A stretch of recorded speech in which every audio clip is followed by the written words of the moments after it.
ये light house alien मोर के पास है, स्कॉटलैंड में, और ये जगह फेमस है अपनी मिस्टीरियस डिसअपीयरेंसेस के लिए। यहाँ पर बहुत सारी एबनॉर्मल घटनाएं रिपोर्ट की गई हैं। The dog is one of the most challenging points on this lighthouse because this lighthouse is put on a very challenging place on the island and the dog is about access and leaving. हम बात कर रहे हैं एक light house की जो बहुत बहुत मिस्टीरियस है। ये लाइट हाउस 75 फुट का है जो कि डेविड एलन स्टीवेंसन ने बनाया था और ये बनाया गया था नॉर्दर्न लाइट हाउस बोर्ड के लिए।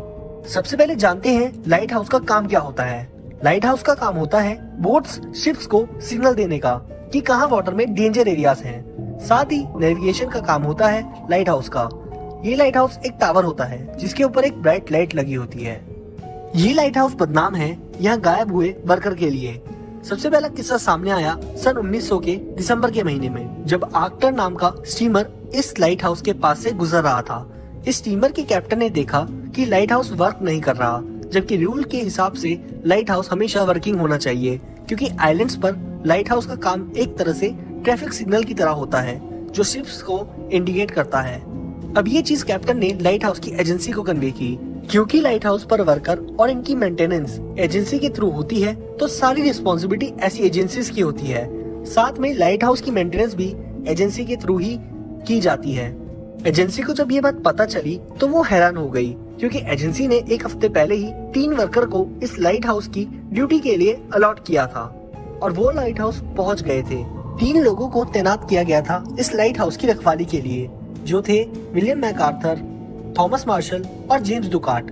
लाइट हाउस ऑपरेशनल नहीं था और इसी की जांच के लिए एक रिलीफ वेसल को भेजा गया जिसका नाम था हेस्पेरस। लाइट हाउस की तरफ पहुंचने के बाद क्रू ने देखा कि वहां लाइट हाउस पर कोई फ्लैग नहीं था, जबकि अगर लाइट हाउस ऑपरेशनल हो तो वहां एक फ्लैग हमेशा होना चाहिए। इस रिलीफ वेसल में कैप्टन का नाम था जेम्स हार्वे।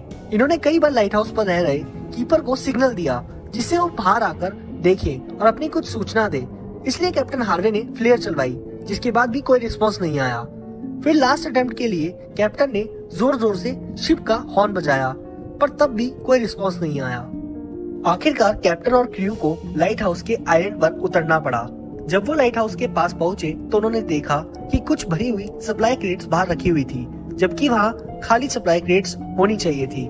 और फिर कैप्टन हार्वे और उनके साथ एक क्रू मेंबर आइलैंड पर घूमने लगे।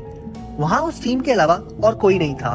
वो आइलैंड पूरा सुनसान था और पानी बार बार पत्थरों से टकरा रहा था।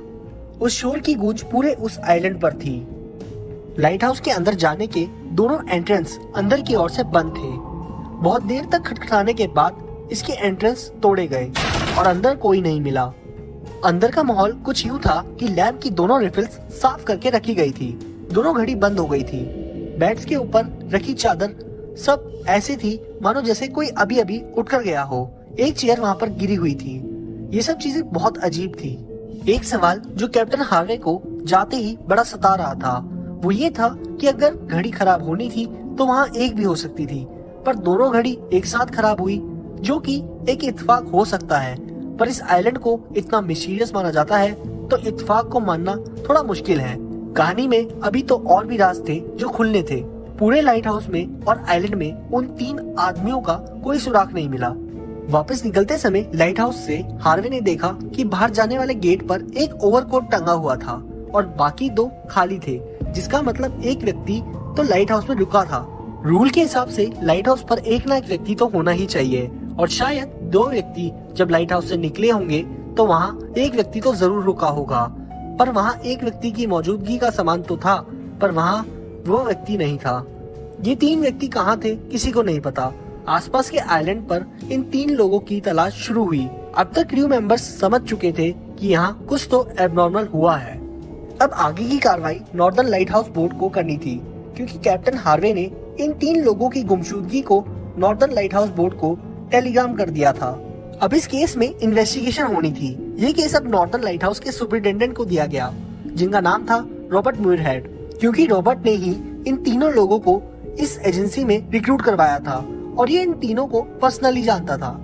रॉबर्ट को तब्दीश में लाइट हाउस से एक बुक बरामद हुई जिसे लॉगबुक कहते हैं। लॉगबुक एक डॉक्यूमेंट होती है जो कीपर को लाइट हाउस में रखनी होती है।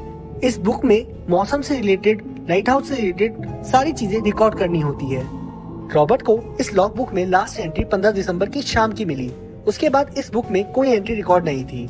इस एंट्री के बाद कोई एंट्री का ना होना दिखाता है कि जरूर उन तीनों के साथ कुछ घटना घटी होगी, लेकिन इन सब चीजों में पहले की एंट्री को नजरअंदाज नहीं किया जा सकता, इसलिए इससे पहले की एंट्री को भी चेक किया गया। उसमें 12 दिसंबर में मार्शल ने लिखा था कि मौसम बहुत खराब है और समंदर की लहरें बहुत ऊंची ऊंची उठ रही है। ऐसा लग रहा है लहरें आइलैंड को लाइट हाउस के साथ निकल जाएगी। ऐसी लहरें उन्होंने अपनी पूरी लाइफ में नहीं देखी थी। साथ ही लॉगबुक ने अपने एक पार्टनर यानी जेम्स डुकार्ट के बारे में लिखा था कि आज वो बहुत अजीब बिहेव कर रहे हैं और वो बहुत गुमसुम भी है। साथ ही विलियम बहुत रो रहे हैं। इन तीनों की कहानी लॉगबुक में पढ़कर ऐसा लगता है जैसे मानो तीनों ने अपनी मौत को देख लिया था। पर 13 दिसंबर को मार्शल ने लिखा था कि अब सब अंडर कंट्रोल लग रहा है और माहौल भी कल से सुधरा हुआ है, पर लहरें अभी भी उठ रही है। और 15 दिसंबर तक ये लिखा गया कि अब सब शांत है, पर लहरें शांत होने का नाम नहीं ले रही। 12 दिसंबर को जो भी बातें मार्शल ने लिखी उससे रॉबर्ट को बहुत अजीब लगा, क्योंकि वो तीनों को पर्सनली जानता था और तीनों बहुत स्ट्रॉन्ग थे और वो इन सब चीजों से डर गए। ये बात रॉबर्ट के लिए बहुत अजीब थी। अब जो सबसे बड़ा ट्विस्ट आप लोगों के लिए आने वाला है, उसे सुनकर आप लोगों के रोंगटे खड़े हो जाएंगे। विलियम के अकॉर्डिंग 12 दिसंबर को बहुत अजीब मौसम था और लहरें बहुत ऊंची ऊंची उठ रही थी। इन बातों को क्रॉस चेक करने के लिए रॉबर्ट ने आसपास ट्रेवल करने वाली शिप से इस बारे में पता किया, पर आसपास की शिप्स ने आसपास के आइलैंड पर ऐसी कोई भी वेदर कंडीशन रिपोर्ट ही नहीं की थी। यानी सब कुछ सही था 12 दिसंबर को, और न ही मौसम विभाग ने इस बारे में कुछ ऐसा बताया। उनके हिसाब से भी कोई भी वेदर कंडीशन या वेदर चेंजेस नहीं थे इस आइलैंड के पास। तो 12 दिसंबर को जो भी हुआ वो सिर्फ इन 3 लोगों के साथ हुआ। ये एक बहुत बड़ा सवाल बन गया था रॉबर्ट के लिए भी, आपके लिए भी और हमारे लिए भी। इस आइलैंड का नाम एक प्रीस्ट के नाम पर रखा गया है। ये आइलैंड शुरू से ही अनलकी माना जाता है, क्योंकि यहाँ कभी कोई रहने नहीं आया। शुरुआत में यहाँ एक आबादी रहने आई थी, पर कई मुसीबतों का सामना उन्हें करना पड़ा और वो यहाँ से अचानक से रातों रात चले गए और उनका आज तक कुछ पता नहीं चला। इस आइलैंड पर कई बार एबनॉर्मल घटनाएं नोटिस की गई है। एक बार एक शिप ने इस आइलैंड पर एक फिगर देखी थी, लेकिन वो करीब आते आते गायब हो गई। और फिर एक बहुत बड़ी घटना ये डिसअपियरेंसेस वाली बनी, जिसमें 3 लोग गायब हो गए। इस आइलैंड को शुरू से ही भूतिया माना जाता है, क्योंकि यहाँ ऐसा एक अजीब सा वेदर महसूस किया गया है जो सिर्फ इस आइलैंड पर ही होता है। इन घटना पर कई थ्योरीज बनी और उनमें से कुछ थ्योरी यूँ थी कि 15 दिसंबर को फिर से वेदर खराब हुआ होगा और एक कीपर यहाँ रुका होगा और बाकी 2 कीपर यहाँ से निकल गए होंगे, और मौसम अच्छा ना होने की वजह से शायद वो 2 कीपर पानी में डूबकर मर गए होंगे। लेकिन फिर सवाल यही उठता है कि आखिर लाइट हाउस अंदर से बंद कैसे था? अगर लाइट हाउस अंदर से बंद था तो अंदर कोई भी क्यों नहीं था?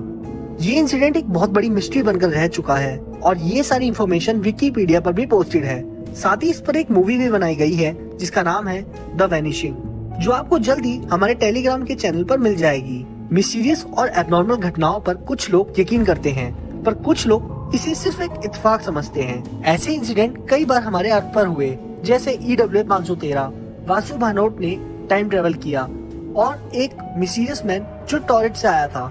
ये सारी कहानियाँ आपको हमारे चैनल पर मिल जाएगी। आप लोगों के लिए एक सवाल, आप लोगों को क्या लगता है, क्या ये सच में आइलैंड भूतिया है? क्या लाइट हाउस में कोई ऐसी गतिविधियाँ होती है जो नॉर्मल नहीं एब्नॉर्मल है? हमें कमेंट में जरूर बताएं। तो क्या आपको 30 करोड़ रुपए दिए जाएं इस जॉब करने के लिए, जहां ना कोई आपका बॉस होगा, जब आप चाहें सो जाएं, जब आप चाहें उठ जाएं, बाहर जाएं, फिशिंग करें, जो दिल करे। 30 करोड़ की नौकरी, मगर करने को एक बंदा भी तैयार नहीं। काम बहुत आसान है, घर पर मौजूद एक लाइट को हर वक्त ऑन रखना है। शर्त यह है कि ये लाइट बंद नहीं होनी चाहिए। अगर ये लाइट 15 मिनट से ज़्यादा बंद हो गई तो आपकी तनख्वाह में 5 करोड़ रुपए काट दिए जाएंगे। मगर ये सारी खुशी वाली बातें जिनको सुनकर आपको लगा होगा कि ये नौकरी आप कर सकते हैं, मगर ये दुनिया की सबसे खतरनाक तरीन जॉब है। तो ये है जुमान लाइट हाउस, जो समंदर के बीच 30 किलोमीटर अंदर एक चट्टान पर वाक़ है। ये आइसलैंड में वाक़ है, जहाँ नौकरी करते वक्त ना आपके पास इंटरनेट होगा और ना ही कोई बात करने के लिए कोई बंदा या बंदे की ज़ात। मतलब आप वहाँ अकेले होंगे और ये नौकरी कम से कम 3 महीने आपको करनी है। और सबसे ख़तरनाक बात यह है कि यहाँ समंदर की ऊंची ऊंची लहरें आती हैं और यहाँ जान जाने का खतरा भी होता है। तो सोच लें क्या करना है। कभी कभी तो रात को इतनी ऊंची ऊंची लहरें होती हैं कि कब्र में सोया हुआ मुर्दा भी जाग जाए। कभी कभी ये वेव्स लाइट हाउस से भी ऊंची होती हैं, क्योंकि इस एरिया में बहुत सारे तूफान आते हैं। यहाँ ज़िंदगी की कोई गारंटी नहीं।